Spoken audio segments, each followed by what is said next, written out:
Once, upon a midnight dreary, while I pondered, weak and weary, over many a quaint and curious volume of forgotten lore, while I nodded, nearly napping, suddenly there came a tapping, as of someone gently rapping, rapping at my chamber door. "'Tis some visitor," I muttered, tapping at my chamber door. "Only this, and nothing more." Ah, distinctly I remember, it was in the bleak December, and each separate dying ember wrought its ghost upon the floor. Eagerly I wished the morrow, vainly I had sought to borrow from my books surcease of sorrow, sorrow for the lost Lenore, for the rare and radiant maiden whom the angels named Lenore, nameless here for evermore. And the silken, sad, uncertain rustling of each purple curtain thrilled me, filled me with fantastic terrors never felt before, so that now, to still the beating of my heart, I stood repeating, "'Tis some visitor entreating entrance at my chamber door, some late visitor entreating entrance at my chamber door. That it is, and nothing more." Presently my soul grew stronger, hesitating then no longer. "Sir," said I, "or madam, truly your forgiveness I implore, but the fact is I was napping, and so gently you came rapping, and so faintly you came tapping, tapping at my chamber door, that I scarce was sure I heard you." Here I opened wide the door. Darkness there, and nothing more. Deep into that darkness peering, long I stood there, wondering, fearing, doubting, dreaming dreams no mortal ever dared to dream before. But the silence was unbroken, and the darkness gave no token, and the only word there spoken was the whispered word, "Lenore." This I whispered, and an echo murmured back the word, "Lenore." Merely this, and nothing more.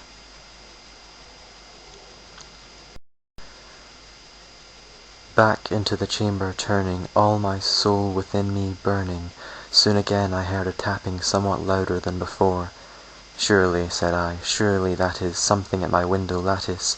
Let me see then what thereat is, and this mystery explore. Let my heart be still a moment, and this mystery explore." 'Tis the wind, and nothing more. Open here I flung the shutter, when, with many a flirt and flutter, in there stepped a stately raven of the saintly days of yore. Not the least obeisance made he, not a minute stopped or stayed he, but with mien of lord or lady perched above my chamber door, perched upon a bust of Pallas just above my chamber door, perched and sat, and nothing more. Then this ebony bird beguiling my sad fancy into smiling, by the grave and stern decorum of the countenance it wore, "Though thy crest be shorn and shaven, thou," I said, "art sure no craven, ghastly, grim, and ancient raven, wandering from the nightly shore. Tell me what thy lordly name is on the night's Plutonian shore." Quoth the raven, "Nevermore." Much I marvelled this ungainly fowl to hear discourse so plainly, though its answer little meaning, little relevancy bore. For we cannot help agreeing that no living human being ever yet was blessed with seeing bird above his chamber door, bird or beast above the sculptured bust above his chamber door, with such a name as Nevermore.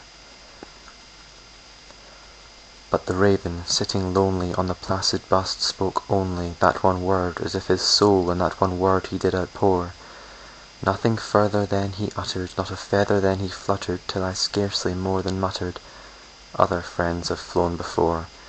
On the morrow he will leave me, as my hopes have flown before." Then the bird said, "Nevermore."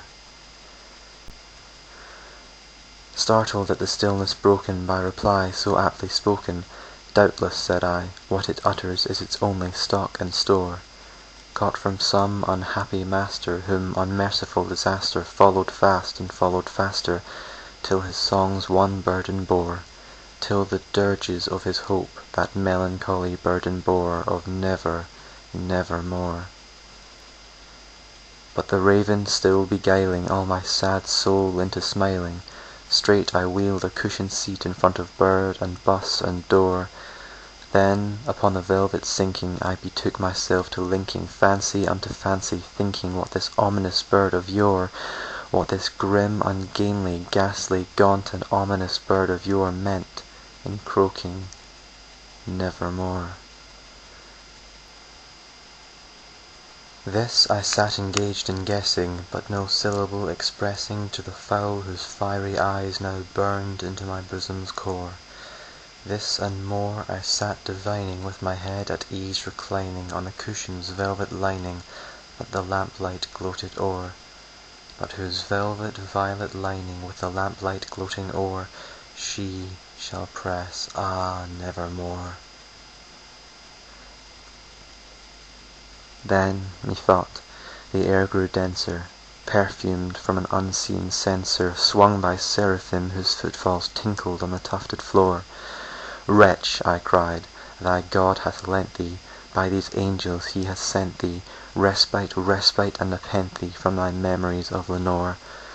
Quaff, oh, quaff this kind nepenthe, and forget this lost Lenore. Quoth the raven, nevermore.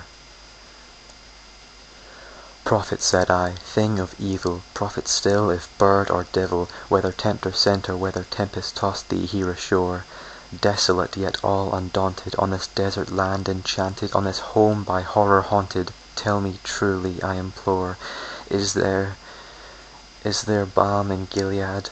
Tell me, I implore. Quoth the raven, nevermore. Prophet, said I, thing of evil, prophet still, if bird or devil, by that heaven that bends above us, by that God we both adore, tell this soul with sorrow laden, if within the distant Aidenn it shall clasp a sainted maiden whom the angels named Lenore, clasp a rare and radiant maiden whom the angels named Lenore. Quoth the raven, nevermore. Be that word our sign of parting, bird or fiend, I shrieked upstarting, get thee back into the tempest and the night's Plutonian shore. Leave no black plume as a token of that lie thy soul hath spoken. Leave my loneliness unbroken, quit the bust above my door. Take thy beak from out my heart, and take thy form from off my door. Quoth the raven, nevermore. And the raven, never flitting, still is sitting on the pallid bust of Pallas just above my chamber door, and his eyes have all the seeming of a demon's that is dreaming, and the lamplight o'er him streaming throws his shadow on the floor. And my soul from out that shadow that lies floating on the floor shall be lifted nevermore.